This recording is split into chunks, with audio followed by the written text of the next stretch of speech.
और जम्मू कश्मीर के अनंतनाग से इस वक्त बड़ी खबर आ रही है। यहां आतंक के खिलाफ जम्मू कश्मीर पुलिस का एक बड़ा ऑपरेशन चल रहा है, बड़ा एक्शन चल रहा है आतंकियों की तलाश में। अनंतनाग में जगह जगह सर्च ऑपरेशन इस वक्त चल रहा है। तस्वीरें हम आपको दिखा रहे हैं। बड़ी संख्या में पुलिस बल की तैनाती है और वहां सघन तलाशी ली जा रही है। तो ये बड़ा ऑपरेशन इस वक्त चल रहा है अनंतनाग में। जम्मू कश्मीर के अनंतनाग में पुलिस ने यह बड़ा ऑपरेशन चलाया है और आतंकियों के खिलाफ यह बड़ा ऑपरेशन चल रहा है।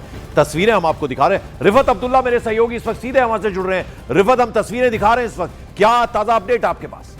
देखिए पंकज जी, जिस तरीके से आप देख सकते हैं कि किस तरीके से सिक्योरिटी फोर्सेस खासतौर से पुलिस और एसओजी के लोग इस वक्त एक्शन में हैं और जगह जगह पे तलाशी की जा रही है। जहां पे भी कोई ओवरग्राउंड वर्कर है या उससे लिंक्स जुड़ी हुई हैं, उनके घरों पे छापे मारे जा रहे हैं, तलाशी की जा रही है ताकि कोई भी अगर वहां पे एविडेंस मिलती है जो टेरर रिलेटेड एक्टिविटीज में कोई इन्वॉल्व हो उसे दर दबोचा जाए। जिस तरीके से हम देख रहे हैं कि पिछले एक हफ्ते के दौरान जिस तरीके से बड़े पैमाने पे एंटी टेरर ऑपरेशन चलाए जा रहे हैं, एक तो एनकाउंटर्स पहले होते थे लेकिन अब अंदर कहीं तार ना जुड़े रहे उसको खत्म करने के लिए इस तरीके के ऑपरेशन चलाए जा रहे हैं। अगर कहीं पे पीओके में या पाकिस्तान में कोई यहाँ का नागरिक है जो वहाँ आर्म्स की ट्रेनिंग के लिए गया है और वहाँ से ऑपरेट कर रहा है, उनके जो रिलेटिव्स हैं उनकी प्रॉपर्टीज को अटैच किया जा रहा है। और खासतौर से जो टेररिस्ट एस्टेट्स हैं या ओवरग्राउंड वर्कर्स जिनको कहते हैं, वो कहाँ कहाँ पे उनके तार हैं उसको सरफेस पे लाने की कोशिश की जा रही है। कई जगहों पे एम्यूनिशन रिकवर किया जा रहा है। रिफत, और वैसे भी देखा गया है कि फेस्टिवल्स का टाइम हो या फिर जब सर्दी बढ़ती है, ठंड बढ़ती है,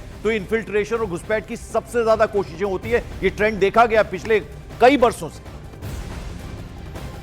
की जो कोशिशें हैं वो कभी कम नहीं हुई। इन्फिल्ट्रेशन की कोशिशें लगातार जारी हैं लेकिन उन्हें विफल किया जा रहा है। भारतीय सेना ने अब अलर्टनेस बरती है और खासतौर से जो कश्मीर का लाइन ऑफ कंट्रोल का एरिया है वहां पे तारबंदी बहुत ज्यादा कर दी गई है। वहां पे जो भी एनकाउंटर्स हो रहे हैं वो एलओसी के करीब ही हो रहे हैं। रिसेंटली केरन सेक्टर में एक एनकाउंटर हुआ, उसमें 2 मिलिटेंट मारे गए, लेकिन अंदर यानी कश्मीर घाटी के अंदर जहां जहां पे भी कहीं ओवरग्राउंड वर्कर्स का नेटवर्क है या मिलिटेंट नेटवर्क है उसको खत्म करने के लिए ये ऑपरेशन चलाए जा रहे हैं। और लिंक्स जो है आजकल खासतौर से मैं आपको कहूं जो सर्वेलेंस इलेक्ट्रॉनिक सर्वेलेंस उसको बढ़ा दिया गया है। जगह जगह पे सीसी कैमरास लगाए गए हैं। जहां पे भी कोई ऐसी जो है मूवमेंट मिलती है ओजीडब्ल्यू उसकी या इसी उसके एसोसिएट की, तो उसको ट्रैक किया जा रहा है और उस पॉइंट तक पहुंचा जा रहा है जहां पे वो रहता है, जहां पे वो एक्टिविटी करता है। और आज जो कुछ आपने फरीदाबाद हरियाणा में देखा, वहां पर भी इसी तरीके से टेक्निकल सर्वेलेंस के जरिए यानी सीसी कैमरा के जरिए पता लगाया गया कि किसने पोस्टर लगाए थे, वो कहां पे गया, उसको दर दबोचा गया, उससे पूछताछ की गई, उसके बाद ऑपरेशन चलाया गया,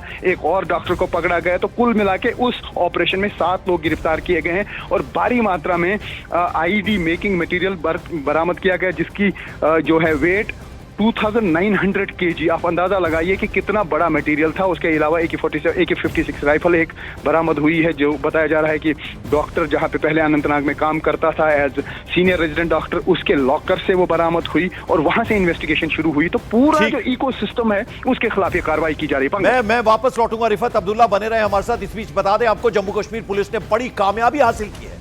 पुलिस ने एक इंटर स्टेट और ट्रांसनेशनल आतंकी मॉड्यूल को ध्वस्त कर दिया है जो प्रतिबंधी आतंकी संगठनों जैश ए मोहम्मद और अंसर गजवत उल हिंद से जुड़ा हुआ था। ये जो पूरा ऑपरेशन है इसमें कई राज्यों में एक साथ छापेमारी की गई। इस दौरान भारी मात्रा में हथियार, गोला बारूद, विस्फोटक सामग्री बरामद की गई और जो जांच की गई उसमें सामने आया कि यह नेटवर्क पाकिस्तान और दूसरे देशों में बैठे हैंडलर्स के संपर्क में था और चैनलों के जरिए फंडिंग बढ़ती और आईडी तैयार करने की साजिश कर रहा था।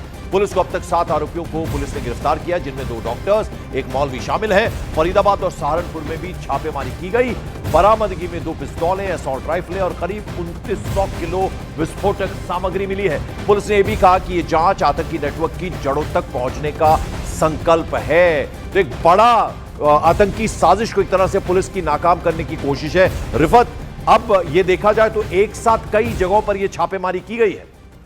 जगह बिल्कुल जिस तरीके से आपने कहा कि 2900 kg, आप देखिए कि एक्सप्लोसिव मटेरियल जो आईईडी में काम आता है वो रिकवर किया गया है, सामान रिकवर किया गया है और जो तार इसके साथ जुड़े हुए थे उसको बेनकाब किया गया है। लेकिन जैसा मैंने पहले भी कहा था थोड़ी देर पहले आपसे बात करते हुए कि ये सारा जो है अब कोऑर्डिनेटेड एफर्ट के जरिए किया जा रहा है। जम्मू कश्मीर पुलिस हो या बाकी अन्य सुरक्षा बल है, मिलकर ये काम कर रहे हैं और ये एक सबसे बड़ा एंटी टेरर ऑपरेशन है इस साल का, खासतौर से या हम ये कहें कि इस डिकेड का, जहां पर इतनी भारी मात्रा में वो मटेरियल मिला है जो आईडी बनाने के लिए हो, क्या किसी जगह दहलाने की कोशिश थी, कैसे वो मटेरियल वहां पे पहुंचा, कौन कौन इसमें मुलव्वस हैं, जो 7 लोग पकड़े गए उनका इंटरोगेशन होगा, वो क्वेश्चनिंग जब होगी वो बताएंगे कि कहां कहां तार जुड़े हुए थे, वो कहां से मटेरियल लाया, उसका पर्पस क्या था, किसने दिया और कौन कौन इसके साथ जुड़े हैं और कौन कौन से फोन नंबर इस्तेमाल किए गए, उनको एफएसएल के लिए भेज दिया जाएगा। जांच होगी, इस मटेरियल को एफएसएल के लिए भेज दिया जाएगा।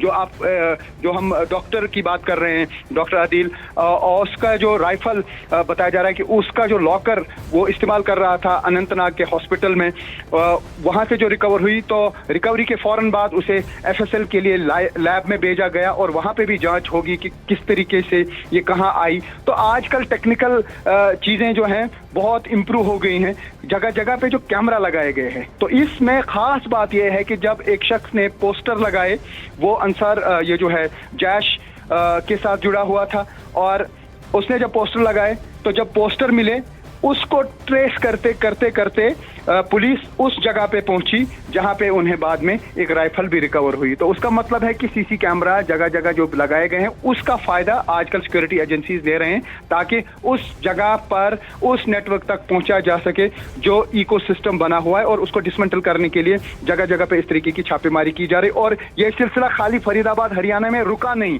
बल्कि पिछले 5 दिनों से कश्मीर में जगह जगह पे चल रहा है। और मैं आपको बता दूं पंकज कि जो जेल है यहाँ पे तकरीबन 56 जगहों पे, चाहे वो सब जेल है, डिस्ट्रिक्ट जेल है और भी जगह जगह पे जेल है, वहां पे लगातार छापेमारी की गई और जो वहां के कैदी हैं उनकी तलाशी ली गई, उनसे पूछताछ की गई और यह पता लगाने की कोशिश की गई कहीं पे सिम कार्ड का इस्तेमाल तो नहीं हो रहा है। अगर कोई फोन इस्तेमाल कर रहा था वो कहां उसके तार थे। इससे पहले भी जेल्स में सिम कार्ड रिकवर किए गए थे, फोन रिकवर किए गए थे, वो कैसे पहुंचे, वो किनसे बात कर रहे थे, उनका मनसूबा क्या था। तो ये सारा जो है उसको खंगाला जा रहा है। फिलहाल ये वाला जो मामला है जहां पर फरीदाबाद में भी एक हरियाणा में भी बहुत बड़ी मात्रा में। ठीक है रिफत, आप नजर बनाए रखें, जैसे कोई बड़ा अपडेट आएगा वापस लौटेंगे तो आपको बता दें। इस पूरे आतंकी मॉड्यूल को जम्मू कश्मीर पुलिस ने ध्वस्त किया, जैसा कि हमारे सहयोगी रिफत अब्दुल्ला जानकारी दे रहे थे।